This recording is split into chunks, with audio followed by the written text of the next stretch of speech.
નમસ્કાર વિદ્યાર્થી મિત્રો, રાસાયણિક ગતિકી ચેપ્ટર ચાલી રહ્યું છે. તમે દરેક ચેપ્ટરની તૈયારી પણ કરો છો, સરસ રીતે એની એક્ઝામ પણ આપો છો. દરેક મારા તપસ્યા સ્કૂલના વિદ્યાર્થીઓને આ બધી જ સારી બાબતોએ એમને અભિનંદન. તેમજ આજના મધર ડે નિમિત્તે દરેક વિદ્યાર્થી અને દરેક ભારતીયોને હેપી મધર ડે. હવે મારે આગળના પોઈન્ટ તરફ જવું છે અને આગળનો પોઈન્ટ એટલે રાસાયણિક પ્રક્રિયાનો સિદ્ધાંત અથવા અથડામણનો સિદ્ધાંત. તો અથડામણના સિદ્ધાંતની અંદર આપણને ખબર છે કે આ દરેક સમીકરણ જોઈ ગયેલા.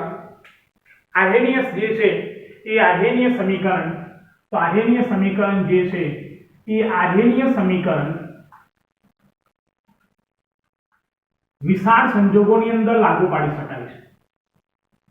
અને અથડામણનો સિદ્ધાંત જે છે, અથડામણનો સિદ્ધાંત પણ દીકરાઓ એક વિશાળ કહી શકાય એનું ક્ષેત્ર છે.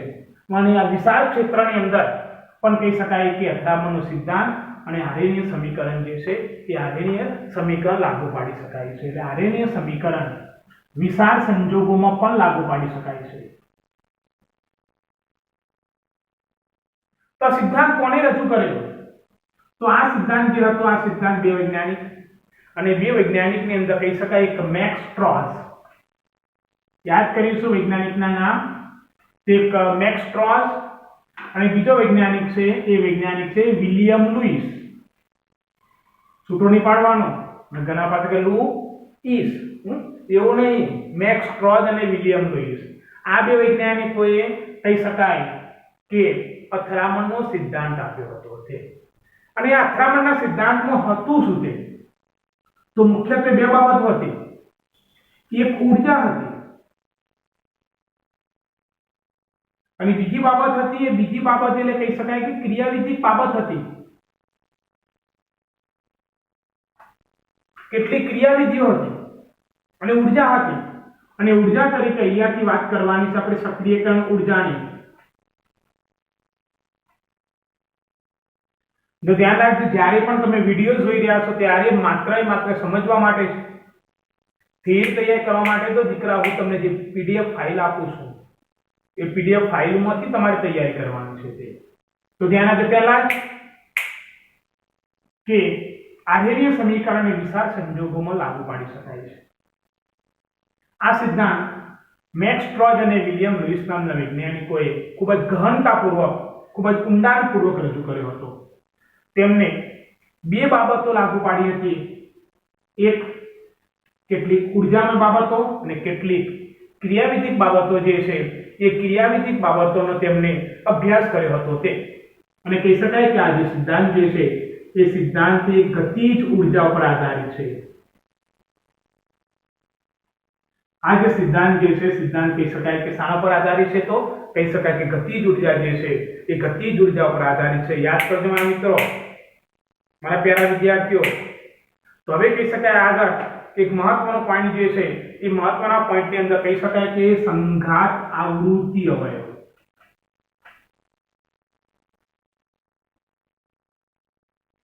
આમ પોઈન્ટની અંદર કહી શકાય કે એક મહત્વની ડેફિનેશન સંઘાત આવૃત્તિ અવયવ.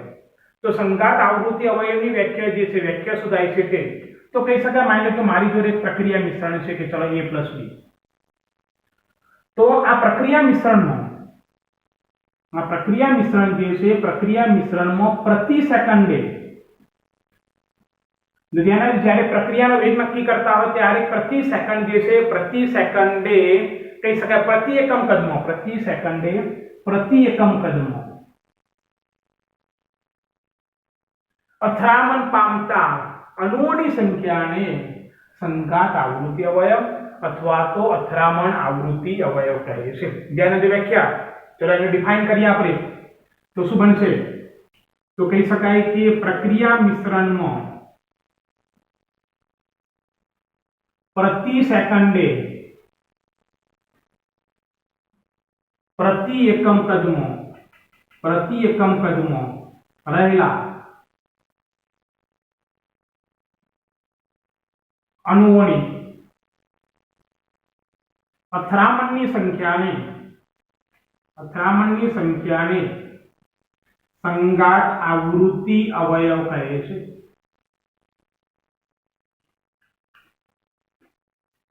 चलो याद कर लीजिए व्याख्या और एक वक्त डेफिनेशन तो कही शकाय व्याख्या कि प्रक्रिया मिश्रण में प्रति सेकंडे प्रति एकम कदमों रहेला अणुओनी અથડામણની સંખ્યાને સંખ્યાત આવૃત્તિ અવયવ કહે છે।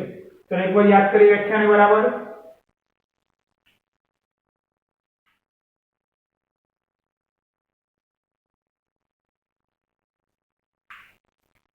चलो के याद થઈ ગઈ હશે।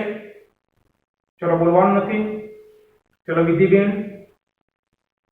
ચલો તિથિબેન, ચલો મિત્વાબેન, ચલો અરમાન તૈયાર, ઓકે મહેમાન, ઓકે કમ્પ્લીટ, ચલો નવદીપ ઓકે ઓકે। ચલો બોલતા નથી આપણે, ફક્ત યાદ કરી લઈએ છે તે। ચલો ક્લિયર। તો હવે માની લો કે માની જોડે प्राथमिक द्विआंगीय प्रक्रिया ए प्लस बी છે તેમાંથી નિપજમાં રહેશે અને માટે વેગ લખો તો વેગ equal to ZAB into e raise to minus e upon RT। याद कर लेવાનું સમીકરણ પેલા મુझे लगता है वेग अचरांक k बराबर लगता था a into e raise to minus e upon RT। याद करो सक्रियकरण ऊर्जा में वेग अचरांक k बराबर a into e raise to minus e upon RT लगता था। आज वेग equal to ZAB into e raise to minus e upon RT। જ્યાં ZAB बराबर ZAB એ e અને b માટે અથડામણ આવૃત્તિ અવયવ છે।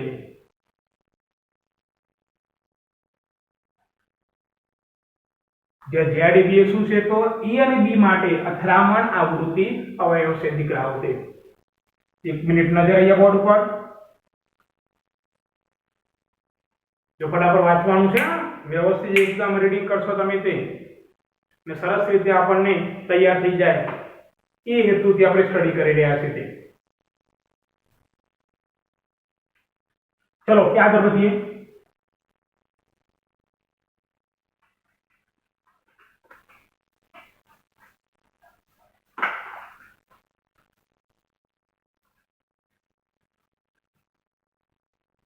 तो અહીંયા આપણી જોડે એક સમીકરણ યાદ કરી લીધું આપણી જોડે કે વેગ equal to ZAB into e raise to minus e upon RT। जो ध्यान है प्रक्रियाओं જે છે પ્રક્રિયાઓની અંદર કહી શકાય કે એક નંબર 1 પ્રક્રિયા કે a + b gives અહીંયાથી નિપજ। તો નંબર 2 પ્રક્રિયા કે p + q gives નિપજ। જો પ્રક્રિયામાં અથડામણ પામતા પ્રક્રિયકના અણુઓ સાંભળજો પ્રક્રિયામાં અથડામણ પામતા પ્રક્રિયકના અણુઓ સાદા હશે तो वेग अचरांक के जैसे वेग अचरांक के ए चौकसाई पूर्वक मापी शकाय, एकदम परफेक्ट मापी शकाय।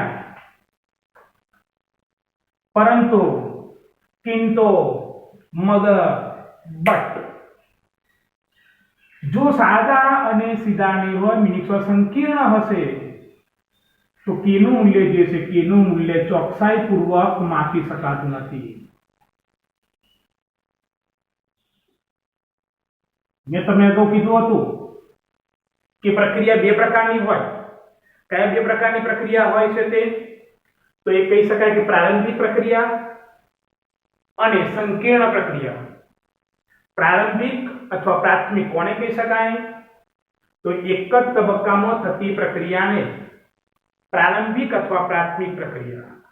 संकीर्ण प्रक्रिया कोने कही शकाय तो कही शकाय कि एक करता वधारे तबक्कामां थती प्रक्रियाने संकीर्ण प्रक्रिया कहे छे। अने तेवा संजोगोनी अंदर केनुं मूल्य ચોકસાઈપૂર્વક માપી શકાતું નથી। તો આના પરથી શું કહી શકાય કે માઈનું ક્લિયરથી ધ્યાન રાખજો, ખૂબ જ મહત્વની વાત બુકમાં નથી આપી કે શું પ્રક્રિયકો અથડાશે એટલે નિપજ બની જશે?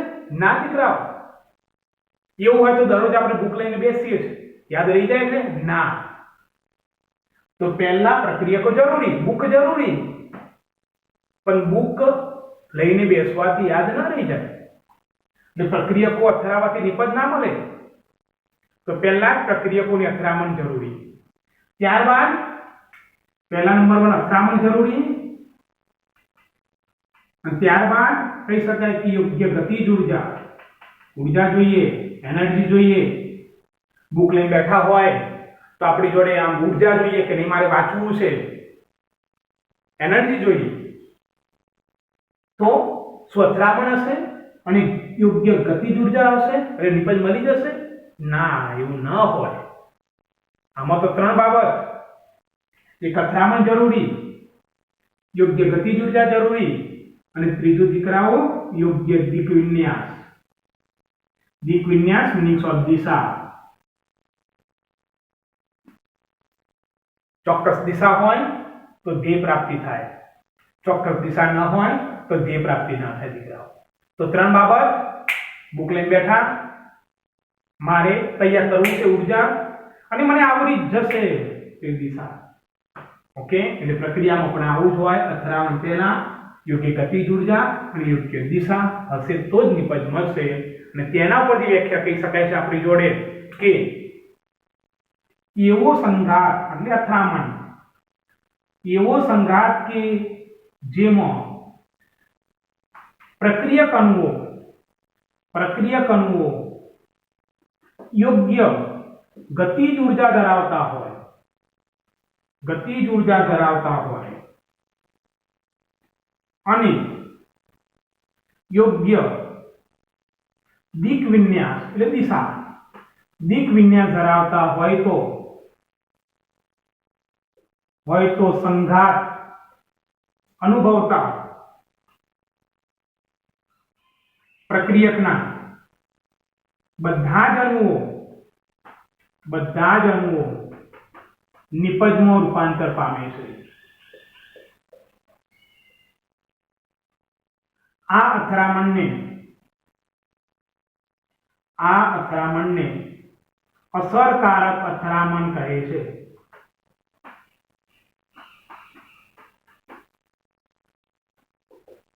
મીનિંગ્સ ઓફ જે જોઈએ છે તે મળે છે આપણને, એટલે કહી શકાય અસરકારક, ઇફેક્ટિવ કહી શકાય ને, ઇફેક્ટિવ અથડામણ.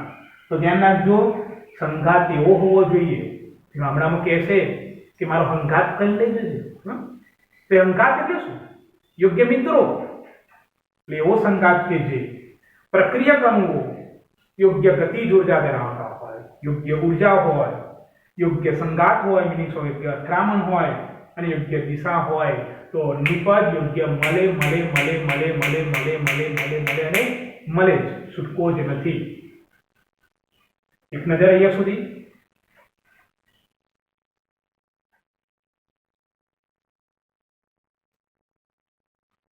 ઓકે, ચલો આપણે ઉદાહરણની મદદથી સમજીએ કે કેવી રીતે યોગ્ય દિક વિન્યાસ હશે તો યોગ્ય નિપજ મળશે, અને યોગ્ય દિક વિન્યાસ નહીં હોય તો કેમ આપણને યોગ્ય નિપજ મળતી નથી.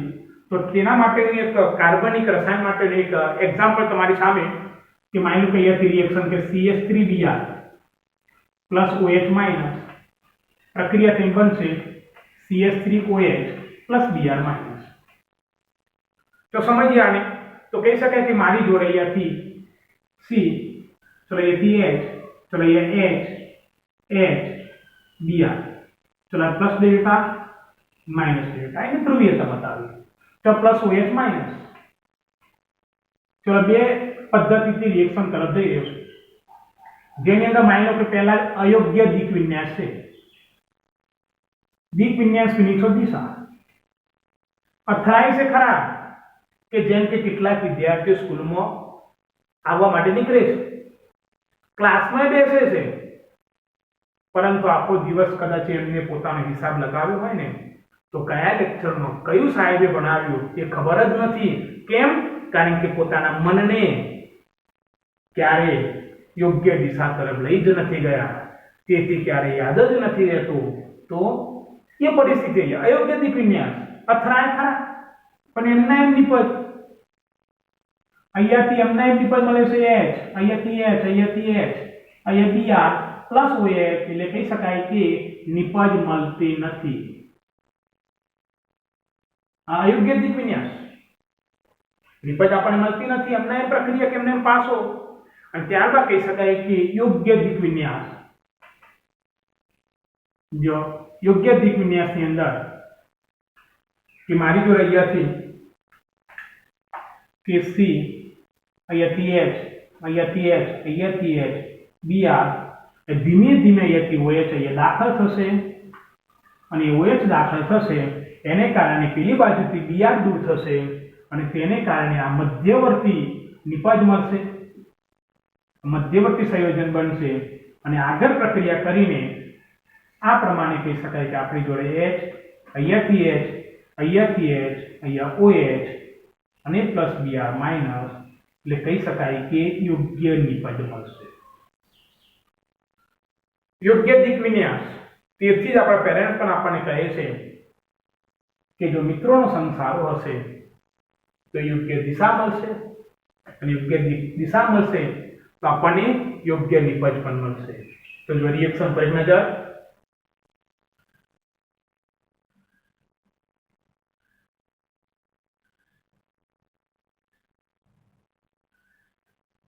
તો આમ કહી શકાય કે યોગ્ય દિક વિન્યાસ જ યોગ્ય નિપજની રચના કરી શકે. કેમ? કારણ કે યોગ્ય દિક વિન્યાસના કારણે જ પ્રક્રિયકના અણુઓ તૂટે, બાકી પ્રક્રિયકના અણુઓ તૂટે નહીં. તો કેટલીક વખત કહી શકાય બધું જ હોય છે.